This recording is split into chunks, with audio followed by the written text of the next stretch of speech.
कितनी मोहब्बत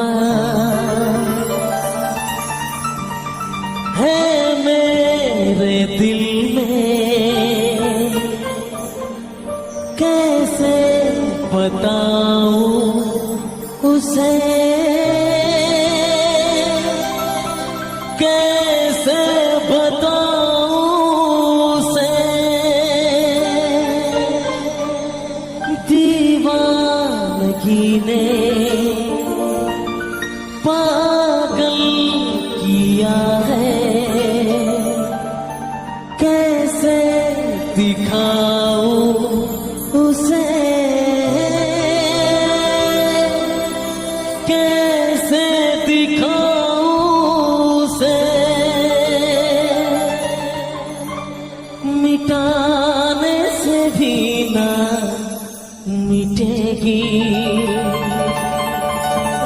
मेरी दास्तां।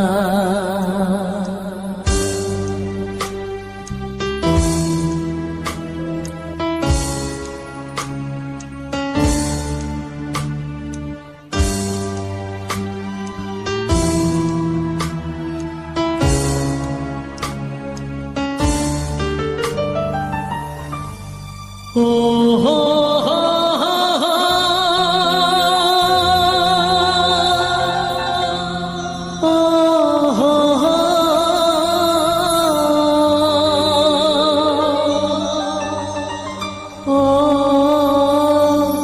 हो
दीवानगी ने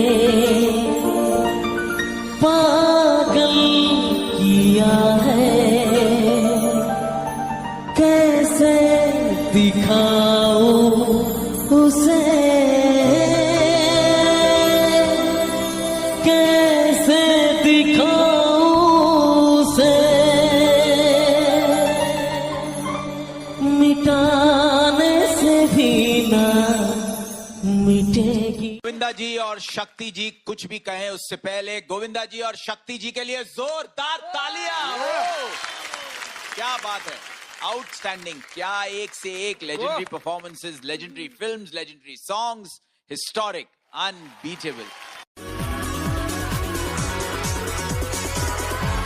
आज आप लोगों के जीवन में ये मान, सम्मान, धन, दौलत, ये जो कुछ भी आपके जीवन में आया है, अगर इसकी सही मायने में किसी ने कीमत चुकाई है, किसी ने बलिदान दिया है, तो वो कोई और नहीं है, वो है परम पूज्य बाबा साहेब डॉक्टर अम्बेडकर और उनकी जीवन संगिनी माता रमाबाई हैं, जिन्होंने आप लोगों को ये सुंदर जीवन दिया है। तो यहां जितने भी लोग विराजमान हैं, माता रमाबाई के संघर्ष को याद करो। अगर ये मां ना होती, रमा ये संघर्ष न करती, बलिदान न देती, त्याग न करती, तो क्या ये जीवन अच्छा होता? एक घटना माता रमाबाई की आप माताओं को मैं सुना रहा हूं, बड़े गौर करके सुनना। बाबा साहब अम्बेडकर विदेश में पढ़ाई करते थे, तो उनकी पत्नी घर में रहती थी, मेहनत मजदूरी करके घर परिवार चलाती थी। बाबा साहब अम्बेडकर विदेश से पढ़ाई करके जब अपने देश वापस लौट रहे थे तो चिट्ठी लिख करके बाबा साहब पहले ही बता देते थे, पत्र आते थे, चिट्ठियां आती थी। तो उनकी पत्नी को भी ये बात पता लगी थी कि फलानी तिथि तारीख में मेरे पति घर वापस लौट रहे हैं। और आप अंदाजा लगाओ, किसी का पति जब इतने दिनों के बाद विदेश से लौट करके घर आ रहा है, बताओ उस पत्नी को कितनी खुशी होगी। लेकिन समाज के लोगों ने क्या किया, एक मन बनाया कि हमारे समाज का कोई व्यक्ति इतना पढ़ लिख करके विदेश से आ रहा है तो हमारी जिम्मेदारी बनती है कि वो घर तब जाएंगे, पहले हम उनका सम्मान करेंगे। जैसे जब हम इस कथा में आए तो विजेंद्र जी ने ढोल नगाड़ों के साथ वहां दूर से ही स्वागत सम्मान कराया। तो वैसे उन लोगों ने मन बनाया कि हम लोग पहले बाबा साहब अम्बेडकर का स्वागत सम्मान करेंगे। धीरे धीरे करके वो दिन आ गया, मंच बनाया गया बाबा साहब के लिए, तैयारियां हो चुकी हैं। बाबा साहब उस स्टेज पे आने वाले हैं। इधर उनकी पत्नी रमा, बाबा साहब अपनी पत्नी को प्यार से रामू कहते थे। तो बाबा साहब की पत्नी रमा सोच रही है कि मैं भी अपने घर के सारे काम जल्दी जल्दी से निपटा लूं और आज मैं खुद अपने पति को भरी सभा के बीच में देखने के लिए जाऊंगी, उनका मान सम्मान मैं भी अपनी आंखों से देखूंगी। तो रमा धीरे धीरे करके अपने घर के सारे काम निपटा लेती हैं। इधर बाबा साहब डॉक्टर अंबेडकर जी बड़े हर्षोल्लास के साथ लोग उनको मंच तक लेकर के आते हैं। इधर बाबा साहब को मान सम्मान प्रारंभ होने की पूरी तैयारियां हो चुकी हैं और उधर रमाबाई ने घर का सारा काम निपटा लिया और वो तैयार होने के बारे में सोच रही हैं। तो रमा ने अपना पुराना एक संदूक बक्सा खोला जिसमें अपने कपड़े रखती थी। तो सोची कि लाओ तैयार हो जाती हूँ। तो रमा ने जैसे ही संदूक में से बक्से में से एक साड़ी निकाली और पहनने के लिए जैसे उसकी घड़ी खोली तो देखा कि उसमें जगह जगह छेद हो रहे थे, फट रही थी। रमा ये देख करके बड़ी उदास हो गई कि मेरे पति का उस मंच पर सम्मान होगा और ये साड़ी अगर मैं पहन करके जाऊंगी तो भला मेरे पति का अपमान नहीं होगा। अब रमा सोच रही मेरे पास तो साड़ी तक नहीं है, मैं कौन सी साड़ी पहन के जाऊं, क्या पहन के जाऊं, मुझे जाना है। अब रमा चिंतित है। तब रमा को याद आया कि एक बार और मेरे पति का ऐसे ही सम्मान हुआ था, तब उनके सर पे एक पगड़ी बांधी गई थी जिसको हम कहते हैं फेंटा। बड़ा सा कपड़ा होता है, बहुत लंबा, लोग खूब ऐसे घुमा घुमा के पगड़ी की तरह बांधते हैं। तो रमा ने याद किया, अरे वो रखा होगा, साड़ी नहीं है तो क्या, मैं उसे ही साड़ी की तरह पहन के चली जाऊंगी। रमा ने वो निकाला और माता बहनों साड़ी की तरह उसको पहन लिया। अब रमा जहां मंच बना है, जहां बाबा साहब का सम्मान हो रहा है, वो रमा वहां गई। तो मैं आपको बताऊं आगे की लाइन में नहीं बैठी, रमा पीछे भी नहीं बैठी। जैसे ये पंडाल बना है ना तो पीछे पेड़ है, ऐसे ही चोरी चुपके से उस पेड़ के पीछे जाकर के झाड़ में जाके झाड़ खड़े थे। कुछ ऐसे ही पतेल वतेल उस जमाने में होती होगी तो वो जाकर के छिप गई और चोरी चुपके वहां से मतलब अपने पति को देख रही हैं, मुस्कुरा रही हैं, खुश हो रही हैं और बाबा साहब अम्बेडकर का मंच पर सम्मान हो रहा है। लेकिन जैसे ही बाबा साहब अम्बेडकर का भाषण शुरू हुआ तो बाबा साहब जनता को संबोधित कर रहे हैं, लोगों का साधुवाद व्यक्त कर रहे हैं। तो बाबा साहब की नजर पीछे की ओर गई। बाबा साहब विचार करते हैं कि ये पीछे कौन महिला है जो मुझे मतलब चोरी चुपके से देख रही है। हमारे अपना घर का जब कोई सदस्य हो तो उसकी हाव भाव चाल ढाल से हम लोग पहचान लेते हैं कि ये फलाना लग रहा है चाल से। तो बाबा साहब को ऐसा लगा कि ये रमा लग रही है मुझे।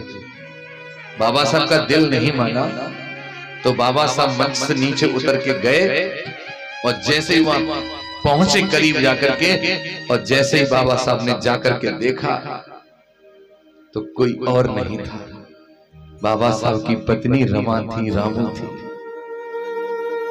और बाबा साहब ने जब इस स्थिति में देखा कि मेरी पत्नी क्या पहन करके आई है, बाबा साहब की आंखों में आंसू आ गए। समझ गए बाबा साहब कि मेरे सम्मान की खातिर रमा सामने नहीं आई, यहां चोरी से चुपके से मुझे देख रही है। तब बाबा साहब अम्बेडकर ने अपनी पत्नी के दोनों हाथों को अपने हाथों में ले लिया और कहने लगे, रामू, मैं तुम्हारा अभागा पति हूं जो तुम्हें एक अच्छी सी साड़ी नहीं पहना पाया, जिसके कारण आज ये तुम क्या पहन करके आई हो।